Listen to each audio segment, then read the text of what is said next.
Buenos días.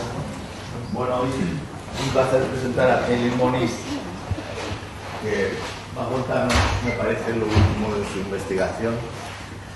Kailen hizo la tesis en el año 2004 en la Universidad de Colorado y luego estuvo de postdoctoral en Cornell, Minnesota, y posteriormente consiguió puesto que es profesor asociado en la Universidad de California, en Irvine.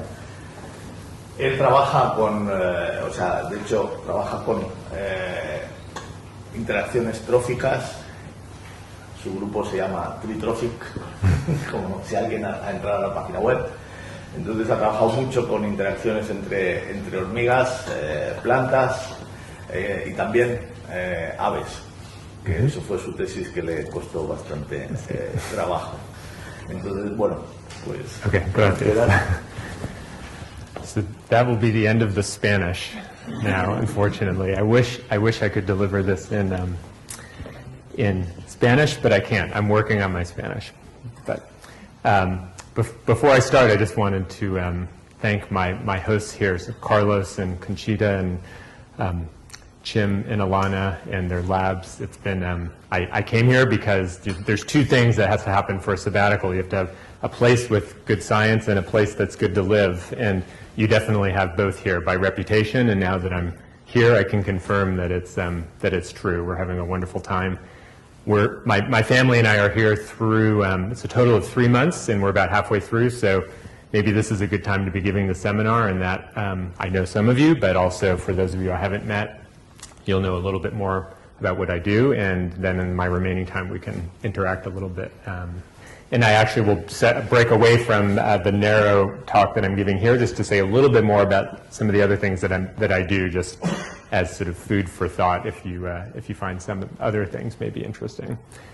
So what I'll be, I'm at UC Irvine. Just you probably don't know where Irvine is. It's south of Los Angeles, north of San Diego. So we're on the coast of Southern California, and today I'll be speaking about work that is conducted locally. So this is the Mediterranean shrubland habitat that dominates the coastal California where I live and work. So the sort of organizing principle for what I'll talk about today, as my title suggests, are environmental gradients. And that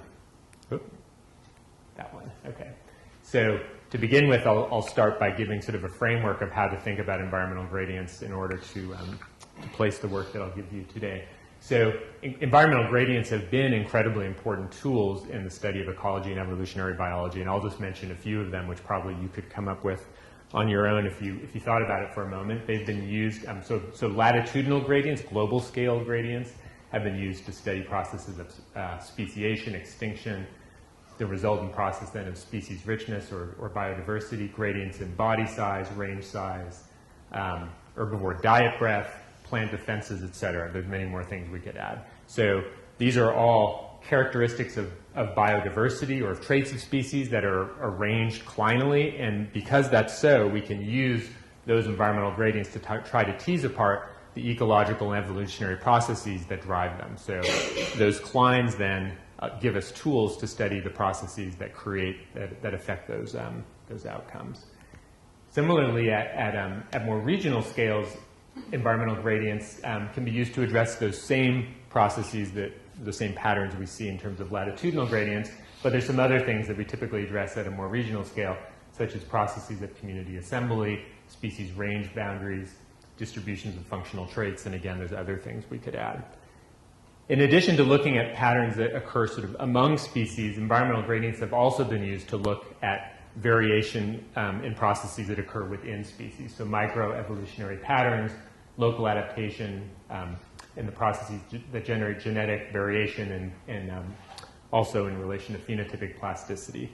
And this approach of looking at microevolutionary processes with environmental gradients began with the work of Heisey and Clausen, where they were studying a gradient going from the California coast, from Stanford up to the Sierra and up to the crest of the Sierras, And they did what now is just a classic experiment and is not so different from what the work I'll tell you about today, which is taking plants, species that occurred along this range and growing them both where they, the same genetic lines, both where they come from, but also in other locations. And in doing this, they were able to identify different sources of phenotypic variation in plants. This could be applied to other types of organisms as well. First, they saw that there's genetic variation. So this is one plant species grown in 2 of those gardens, 3 different genetic races. And first they saw that there's genetic, through this approach, they documented the phenotypic variation that's due to genetics. So the same coast race, these plants look slightly different from these, look slightly different from this. And this documents then that portion of phenotypic variation within the species that's due to genetics. They also showed, though, that a part of the environmental variation that you see, or the variation among environments in phenotype, is due to plasticity. So that is, the same genotypes look different when they're grown at Stanford at sea level versus at 4,600 feet. So there's an effect of environment on genotype. And finally, that there's genotype by environment interaction, and that is that the effect of the environment differs among genotypes. So for this genotype, for instance, the effect of going from this environment to this environment is that it's larger, this one is smaller, so there's plasticity, and that the environment affects the phenotype, but also genetic variation and plasticity. So this really sets the stage for all kinds of work now, of course, in evolutionary ecology, and it's sort of within this framework that what I'm presenting you today will be situated. So there's as I just said, there's then a long history of using environmental gradients to study fundamental ecological and evolutionary processes, and we also then can use them, and they have been used to study climate change. And so this is, of course, a more recent topic of interest to us because it's recognized now to be something that's important and ongoing. And we've used gradients then to study ecological response to climate change, evolutionary response, range shifts, community structure, biological invasion. Again, we could add to this list. And what I'm going to outline for you now are several aims for clinal research that are important to me in terms of studying climate change. So how we can use environmental clines as a tool for studying the ecological and evolutionary processes that underlie species response or ecological responses to climate change. And one of these is we can ask what environmental factors underlie local adaptation of foundational species. So if a species, and I'm saying foundational species because I think it's particularly important to look at species which have large effects on the communities within which they occur. So we can know that species are locally adapted, that they can vary genetically across environmental clines due to adaptation to those different environments. But what are the actual environmental factors that drive that local adaptation, that lead to that variation in genetics and phenotype? So studies like the classic studies of Heise, Keck, and Clausen, they showed that environmental cline shaped the genetics and the phenotypes of those plants. They didn't try to identify which factors of the environment were responsible. But in the context of climate change, we want to know what is it that's driving these clines in traits, because we want to know which aspects of the environment shape contemporary variation in phenotypes, and that will allow us to know what will happen when those aspects of the environment change, are ongoing change. So that's the first aim. The second aim is how will local adaptation mediate species response to climate change? So if we know that species vary genetically and phenotypically along environmental clines, and we can determine which factors of those clines are driving that variation, how does this change our predictions in terms of how species will respond when the environment changes out from under them? And the third point gets to the fact that the phenotype of these individuals, the phenotype of the species which we're studying, affect not only their own performance, but also have effects on the communities within which they're embedded. So there's been a large body of research, not in terms of clinal research, but other forms of, on other topics, looking at how genetically based phenotypic variation in foundational species can have cascading effects on the communities and ecosystems within which they're embedded. So different phenotypes can have effects on just a few examples of ecological processes, community resistance to biotic invasion. They can support different microbial and arthropod communities. different rates of ecosystem processes. So for these species which are, have large effects on the communities within which they're embedded, their genetically based traits then can have these broader consequences that extend beyond their own performance. And so then the third aim that I'll list here is what are the consequences of foundational species, local adaptation and response to climate change for associated communities. So when you have a community of organisms that are tightly tied to one species, how does this single species approach of looking at adaptation and response to climate change cascade out to affect those other organisms that are associated with that species? And this is what I'll be talking about today.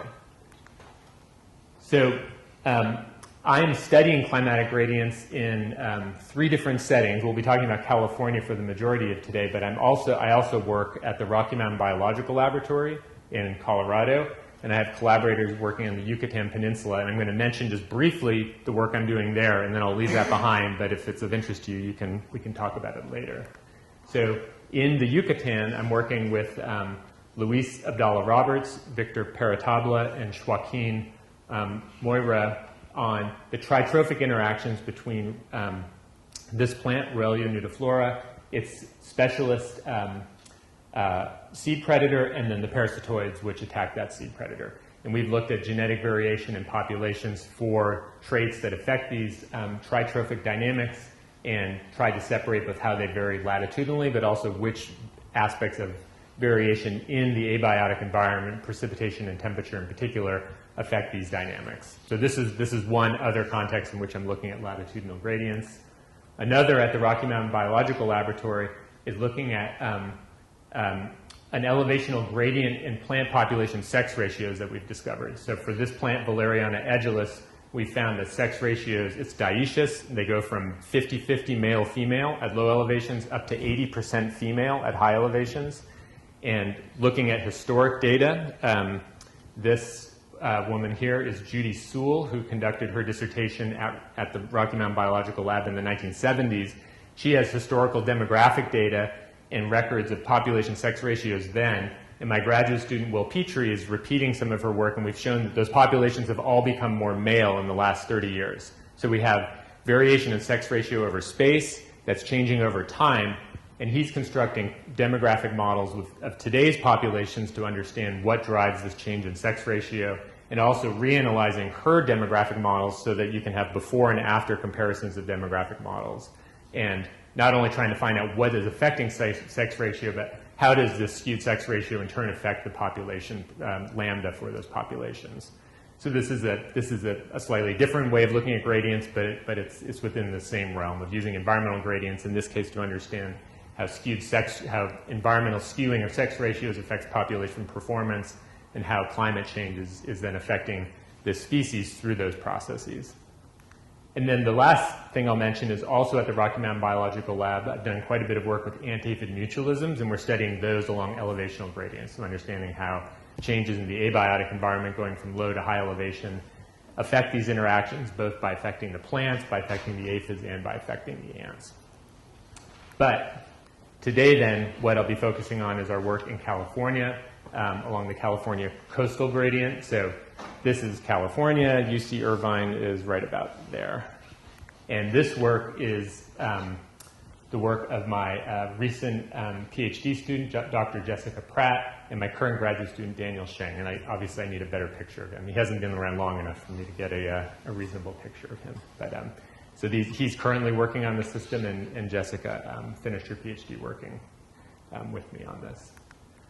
Okay, so let's begin by, I'll describe to you what the environmental gradient is in California, and going, the range that we're studying it, going from the Mexican border up to Northern California, spans a 3.5 degree range in temperature, so becoming warmer as you move south, a 6-fold variation in precipitation, so going from about 15 centimeters up to 80 or 90 centimeters, becoming drier in the south.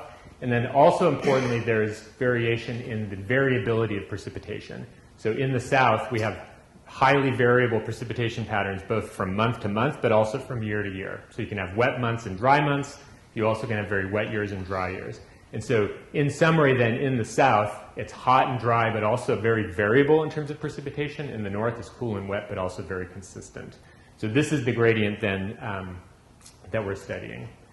And this, importantly, the climatic models have predicted, they're unclear about changes in total precipitation, but all the different models converge in predicting that precipitation will be more variable. And we've looked at existing climatic data to see if we can see the signature of that. We already can see an increase in variability along the coast. So this then, this is among your variation, and so this is for about 20 different climate stations. This is, for each line, this is their variability, the coefficient of variation in among your precipitation before 1980, so this is usually based on about 50 years of data, versus after 1980, so this is based on about 30 years of data. And so for the majority of these climate stations, it's increased, and there's an overall increase. And if we do the same with month-to-month variability, it's also increased. If we take a more detailed look at one site in Orange County, where we're located, we can see that over the last 100 years, the number of events have decreased, but the event size has increased. So this is another way of looking at these long-term changes in precipitation patterns. If we take this and we try to look at it in a different way, here's the climate stations, and here's the relationship between latitude and among your variability. In pre-1980, this is the relationship. So you can see that in the north, it's less variable. In the south, it's more variable. This is the same regression relationship now for post-1980. And you can see these slopes are about the same, meaning that that increase in variability has been relatively uniform across the coast.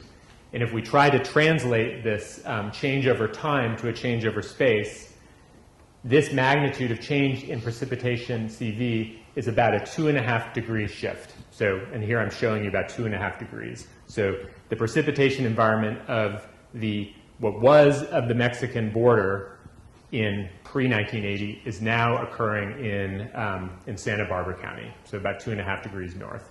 So these predicted changes in precipitation variability are occurring already as far as our analyses of these data suggest. Okay, so within this gradient then, we are focusing on this ecosystem, which is the, we call it the coastal sage scrub ecosystem. It's a soft chaparral community, and it's dominated by plants that are both phenotypically and taxonomically not unlike the ones you would have locally. And it's a region, it's because it's restricted narrowly to the coast, and it's a region of high endemism, so many species that occur here occur nowhere else.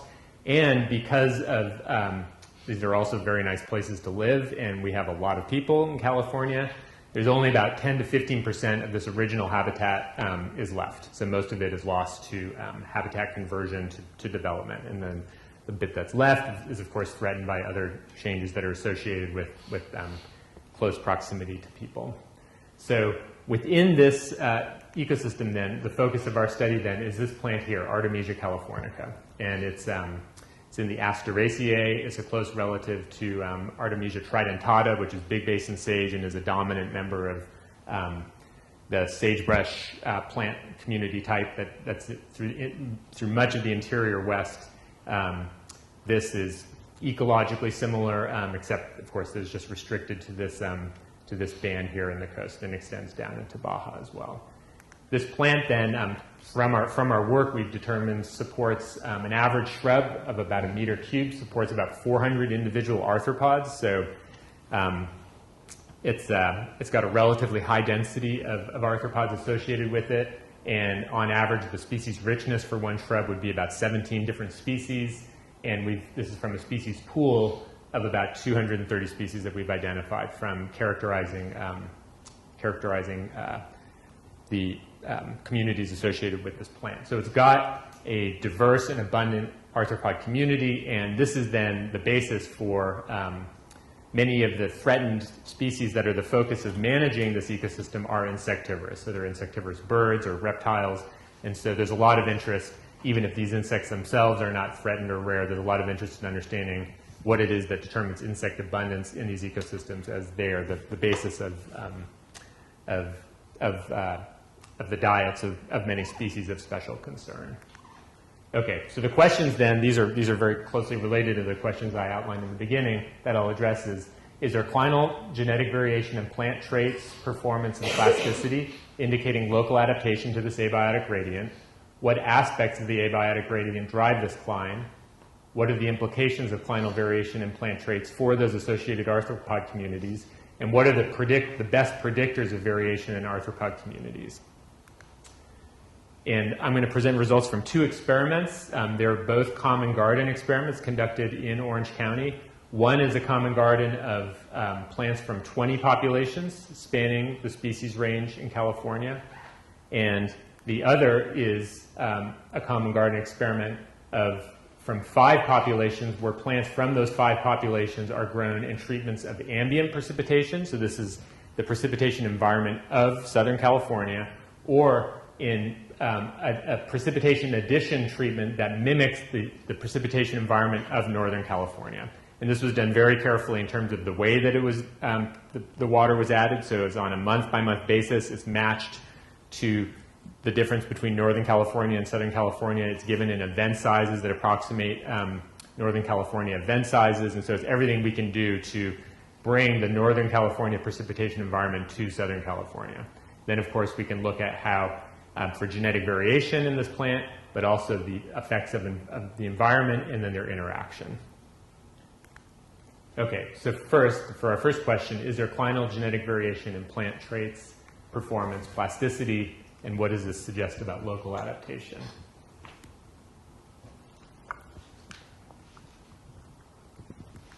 Okay, so this is not real data. This is fake data to orient you to the panels that I'll be presenting, which are a little complicated. So in this case, I'm showing you the 5 populations arranged from San Diego in the south up to Golden Gate in the north. And I'll show you on the y-axis the value for some trait that we've measured in the plants. Each of these then are population means with standard errors. And this is the effect of population. So this is the effect of genetic variation amongst the 5 populations.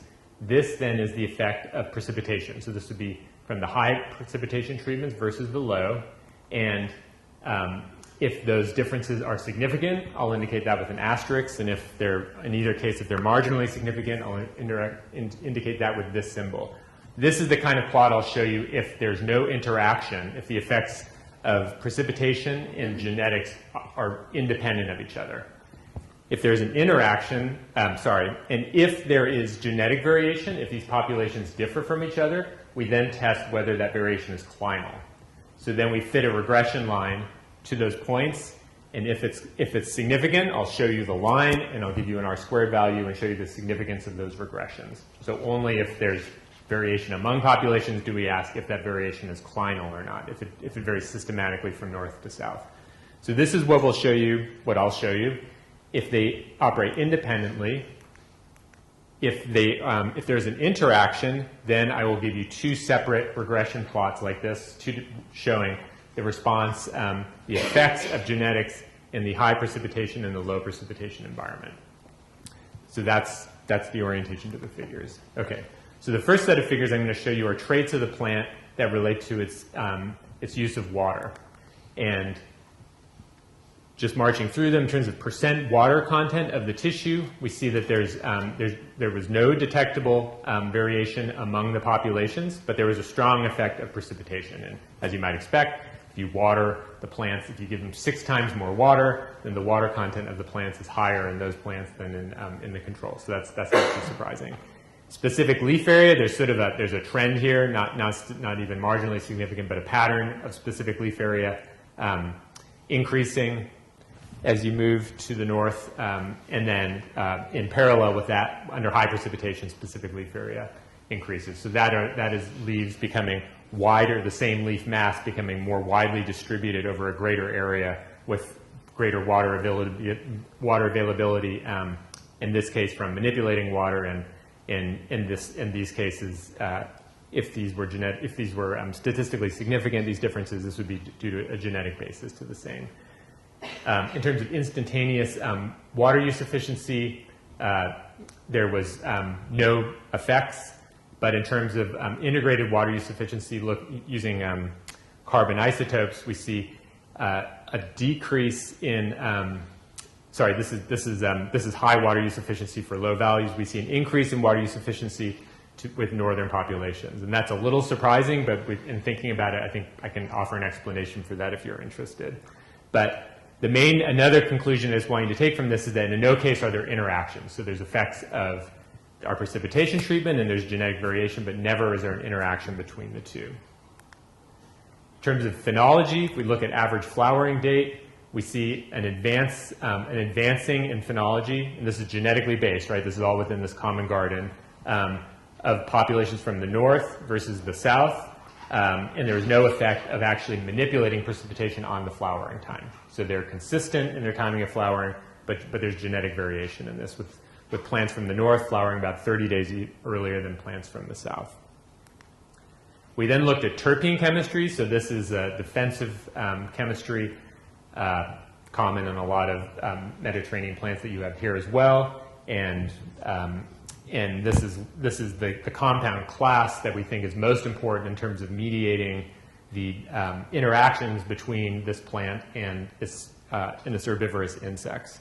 And so using GCMS, then we characterize the diversity of compounds associated with each plant. There are about 40 different compounds. A few of those dominate terpene abundance.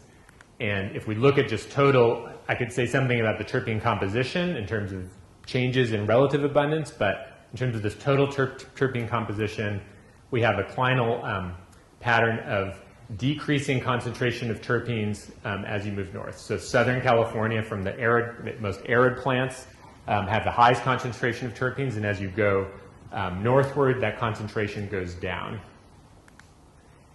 We look at percent nitrogen, so another trait which should matter a lot to insect communities. We see the nitrogen increases as you go north. So Northern California plants, then, there's a genetic basis to pretty big differences in traits of importance to insect herbivores, in that Northern California plants then have lower terpene concentrations and higher nitrogen composition as compared to Southern California plants.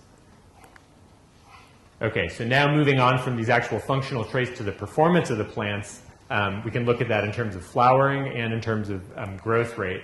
And here, unlike those individual functional traits, in terms of performance, we see indications of interactions. So for growth rate, both under high and low water, we see slower growth in the north than the south, but there's an interaction, so that this pattern of clinal variation and growth rate is much stronger under high resource abundance than under low resource abundance. For flowering, we see actually opposing clines, so that whether or not there's more flowering in the north or south depends on which precipitation treatment. And if you average these, there's no gradient. So there's no single answer for a gradient in plant reproduction across these two treatments.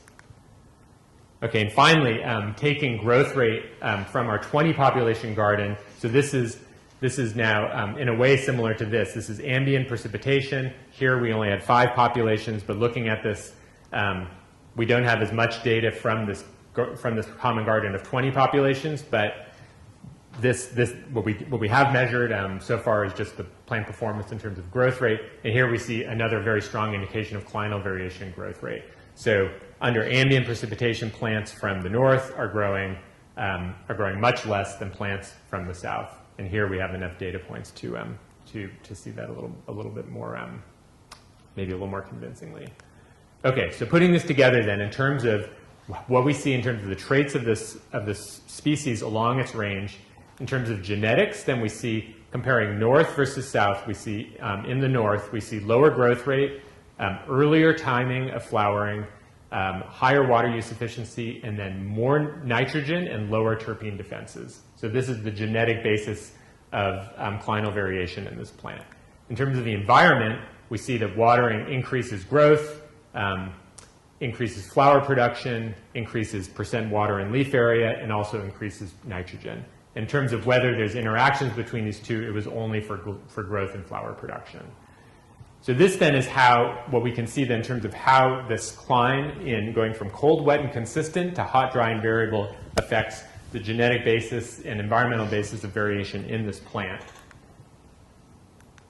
our next question is which aspects of this cline are responsible for this? So there's covariation in several regards, and we can try to then tease apart what is it that really matters in terms of driving how this plant has varies across this cline.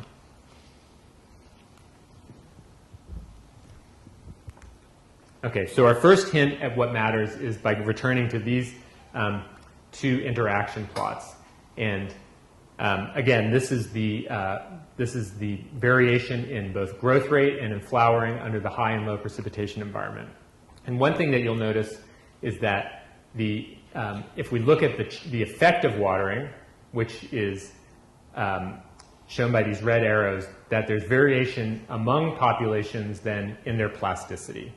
So comparing within each population what happens when you water, the height of these arrows then indicate the magnitude of the species response with respect to either growth or flowering when you water them. And there's variation in plasticity, which then I'm quantifying, or the way we've chosen to quantify it is the log response ratio. So taking the ratio of watered to unwatered and the log of that ratio as an effect size indicating what the plant does when it's watered. We can then plot those indices of plasticity against the interannual variation in precipitation from where those plants come from. And so the prediction would be if you're a plant from a highly variable environment, then you should be more plastic. You should be more responsive to variation in precipitation than if you're from an environment that's fairly stable and predictable. And this is exactly what we see. So Northern California, where interannual variation in precipitation is the lowest, you have the lowest plasticity in terms of how the plant mediates growth or flowering in response to that. This is a six-fold increase in precipitation. So basically, plants from Golden Gate, when we give them 6 times more water, they really don't grow much more and they don't flower much more. They just keep chugging along doing the exact same thing. In contrast, plants from Southern California, when they get water, they grow a lot more and they flower a lot more. So this is an indication to us that these plants are locally adapted to this gradient in environmental variability, and that this is a key aspect of local adaptation to this environmental cline. If we look at, from the 20 population plot, we look at variation in biomass, we can then use AIC model selection to ask which aspects of the source site environment from where those plants come are the best predictors of this variation in growth rate. And in all cases, if we choose a single variable model, so what's the one aspect of the abiotic environment, that cline, that's the best predictor of whether a plant is fast growing or slow growing, precipitation variability among year always comes out first, and the second most best fit is precipitation within year. If you do a best fit model with two variables, it's precipitation among year and within year together. If you add a third, if you do 3 variable model, the best model is those 2 aspects of variability and then with temperature in addition. So this suggests then that if you want to try to understand why these plants vary dramatically in growth rate along this environmental cline, again, that is the variability in the precipitation environment, not the total amount that they get, which is what we might predict, but instead the variability is more important than the total amount. Okay, so then to answer the second question, which aspects of the abiotic environment drive this cline? What it appears to us so far is that clinal variation in precipitation variability is a driver of both variation in growth and also variation in plasticity, so that's the G by E for growth and flower production. Where comparing the north, where there's low variability, with the south, we have decreased growth and decreased plasticity. Okay, so now we get to ask, what does this matter for those 230 species of arthropods that live on this plant? And so we'll now look at the extended consequences of this adaptation for those associated communities. And remember, as I present these results to you, remember that this is all conducted within a single common garden in Southern California. So what we're really looking at is how the pool of arthropod species that colonize Artemisia in this one garden respond to genetic variation in the plant that is driven by adaptation to a cline occurring over 700 kilometers. So this is one way of approaching this question, and it's obviously a little bit different than to do in situ studies where we look at arthropod communities along the gradient, and we're doing those too, and I can talk about that a little bit later. So our approach then is to do, this is a shop vac from Home Depot. You probably either have Home Depot here or something like it, and a long extension cord, and we just suck the insects right off the plant into mesh bags. We bring them back to the lab where I have many trained and hardworking undergraduate students who sort through those samples, and they learn a little bit of taxonomy, but mostly they learn to just say these two things are the same and these two things are different, and they do a very good job at it. And when they see something new, we photograph it and we add it to an online guide that we have that is over time has built up to those 230 species.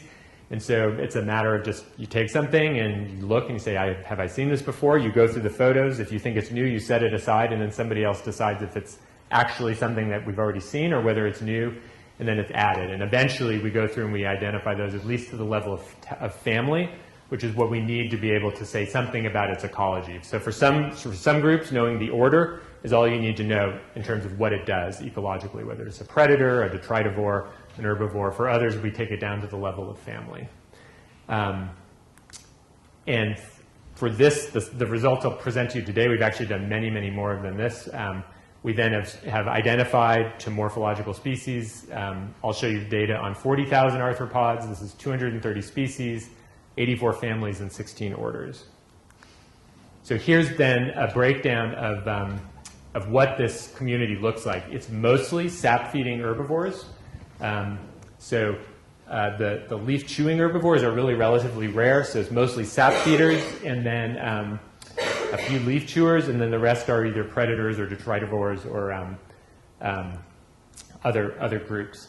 Really, then this is dominated by about 10 or 12 species, mostly of leafhopper, some other hemiptera. So actually, if you wanted to know what 90%, we've identified those top most abundant species, 2 species, and that actually gives us an identity to 85 or 90% of the arthropods that we encounter. So the rest of those 230 species many of them are very rare. Okay, so what I'll summarize these data. There's obviously a lot of ways we could look at that community data, but I'm going to summarize it in terms of arthropod density, diversity, then overall diversity, Shannon-Weaver diversity, and then evenness and richness. And there's a clinal variation in density. So density is nearly twice as high on plants from Northern California than from Southern California. There's a trend in terms of diversity, and if you look at this pattern in diversity, it's unrelated entirely to this variation amongst populations in richness, but it matches exactly evenness. So what we think is that from Northern California, the arthropod communities are both more dense, but they're also more even. And if we look at the effects of, the one effect of precipitation is here in that there's a marginally significant effect when we water of richness increasing. So higher arthropod density then from Golden Gate. Remember, these are the populations with lower concentrations of terpenes and more nitrogen. So this is exactly what we would predict, lower resistance.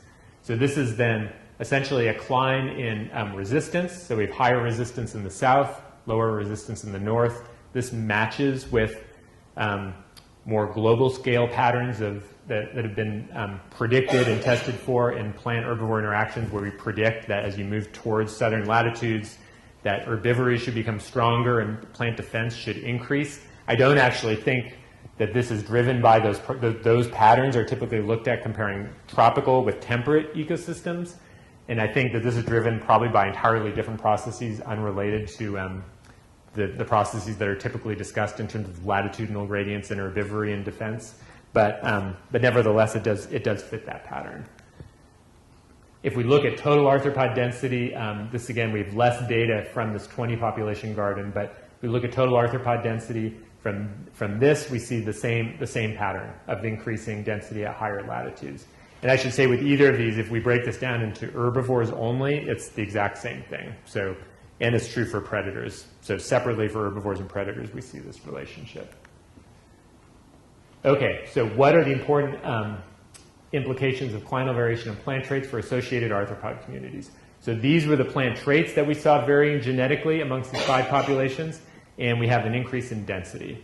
And probably, this is, we'll come back to this, but the obvious suspects here are that as you move north, the increasing nitrogen concentration and decreasing concentration of terpenes then leads to higher herbivore densities.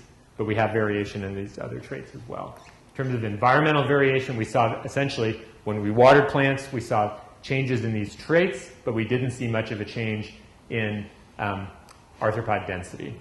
So maybe nitrogen is not so important because when we water, you get more nitrogen, but we don't see that same effect on diversity.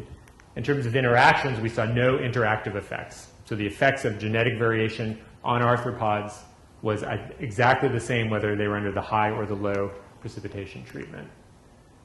Okay, so finally for the last question, what are the best predictors of variation in arthropod communities? Again, here is the series of traits that we saw are variable, and we'll now look at them with respect to what allows us to predict this variation in arthropod density. So this then is the result of AIC model selection using, in this case, not genetically based variation, because that's just 5 populations, but rather individual plants, so relating the traits of individual plants to the arthropod communities associated with those plants. And what we see then is that the first variable that's selected is specific leaf area, and that here's the partial R squared for how much specific leaf area predicts variation in arthropod density. These pluses and minuses indicate whether the geographic variation in this trait corresponds to the geographic variation in arthropod density. So in this case, this yes means that where you have higher specific leaf area, you have higher arthropod density. So it's concordant with those clinal patterns. I'm putting this in parentheses because in the case of specific leaf area, there wasn't actually a significant clinal variation in specific leaf area. For these 4 traits, there was clinal variation in growth, terpene concentration, nitrogen, and flowering date. And in all cases, that clinal variation in the trait is concordant with clinal variation in arthropod density. So this suggests that these traits, terpene and nitrogen, come out. They're not listed as the most important, but they're in part responsible. We also can look at this in terms of looking at how from the 20 population garden, how genetic variation in arthropod density, which climatic variable is the best predictor of arthropod density in our common garden. So again, this is the source site environment. And again, we see the exact same thing that comes out with growth. So this is actually model selection that includes plant growth. So if the variation in growth rate was the key factor that drove variation in arthropod density, then that should be selected as the most important factor, but it's not. It's never selected as being important in these models. The most important variable in predicting the arthropod density is knowing the variability in precipitation of the environment from which that genotype comes from. So this is again suggestive that this is obviously occurring through the traits of the plant. So it's suggesting that the variability of the environment from where a plant comes shapes the traits, and that shapes arthropod density. And it's not the amount of precipitation, it's not the temperature of the environment, it's the variability in precipitation that seems to be the best predictor of density. The second best variable is CV within year. 2-variable model is those 2 aspects of variability together. And again, it's precipitation among year, within year, and temperature for the best 3-variable model. In all of these model selections, plant growth is added in order to test whether that's what's mediating it. If it's just that environment affects plant growth and that affects resistance, arthropod density, but it's not. Plant growth is never actually selected. So this is another indication that the indirect effect of climate is driven through variability. Okay, so we have comparing north versus south. These were then the traits that were that were selected by looking at plant traits. So it's growth rate, phenology, nitrogen, and terpenes related to arthropod density. But if we go back to the origins of the variation in traits, it appears to be precipitation variability is what's responsible. And maybe, it's very likely that there's other traits that we didn't measure that are also playing a role in that. Okay, so in summary then, what I've shown you is that precipitation regime and variability in particular varies clinally and is likely a key driver of parallel genetically based clines in plant performance, traits, and plasticity. These genetically based clines and plant traits in turn drive parallel genetically based clines in arthropod community structure. And finally, studying the community ecology of adaptation to the environmental clines, I believe, provides insight into the processes that underlie responses to future climate change. So understanding precisely what aspect of this cline is driving plant local adaptation and variation in plant traits and how that cascades up to affect associated arthropod communities. This really fingers in a well, it's not the most direct way, but it's good evidence for what aspect of the environment matters in terms of past evolutionary processes. And I think this is our best guess at what aspects of environmental change are going to affect this plant and this associated arthropod community in the future. The implications for this, we know that precipitation variability is increasing, so this aspect of the environment that seems to be important is also one which we know is changing. Over ecological timescales, it's possible that the greater plasticity of southern populations may make them more resilient to climate change in buffering those indirect effects for arthropods. So this variation in plasticity may matter in terms of geographic variation in response to ongoing climate change. Over evolutionary timescales, I believe that the variability in precipitation environment is a key selective factor on the plants and that this has indirect consequences for those arthropod communities. So there'll be different responses, of course, over ecological and evolutionary timescales. In terms of future directions, we're starting probably many of the things that may have occurred to you, like why didn't he do this? Why did he do that? What's next? We're doing a lot of new things with the system, and one is that we're expanding the density of our sampling, including going down into Mexico to about 50 populations, and we're going to grow them in reciprocal common gardens across the range. What this allows us to do is apply what's essentially a provenance quantitative genetic approach that's used in forestry, where in the common gardens at 3 locations, we can look at the fitness functions with the prediction that the highest fitness will come from those populations sourced at the location of the garden, and that fitness will decline as you move away. And this is what we would predict to see in those 3 gardens. We can combine all of those data into one analysis. With this, you can ask not only how does distance in terms of latitude or Euclidean distance affect performance, but you can also fit models with specific abiotic variables. So is it the distance in precipitation CV, the variability of precipitation, the best predictor of these fitness landscapes, or is it temperature, or is it total precipitation? So with 50 populations in 3 gardens, we have then 150 transfer distances where a genotype is being grown different distances in terms of its climatic difference and Euclidean distance from where it's adapted to. And we can use this to try to figure out in a different way what aspects of the abiotic environment drive patterns of local adaptation.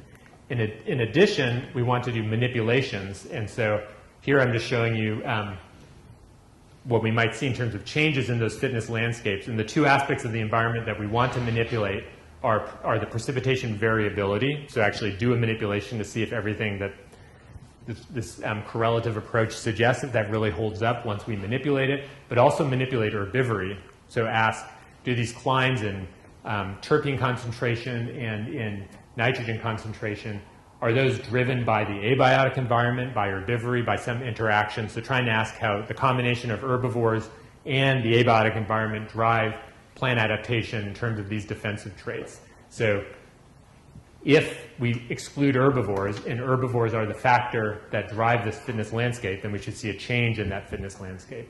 And in a perfect world, we would do herbivores crossed with precipitation in all 3 gardens. I'm almost sure that won't happen. We're just trying to figure out what it is logistically we can manage. But we're going to do as many gardens as possible and do the manipulations in as many places as possible. So this is work just received NSF funding for, and right now we're collecting the seed, and we're planning to start this next fall. And with that, I'd be happy to take any questions. Thank you for your attention.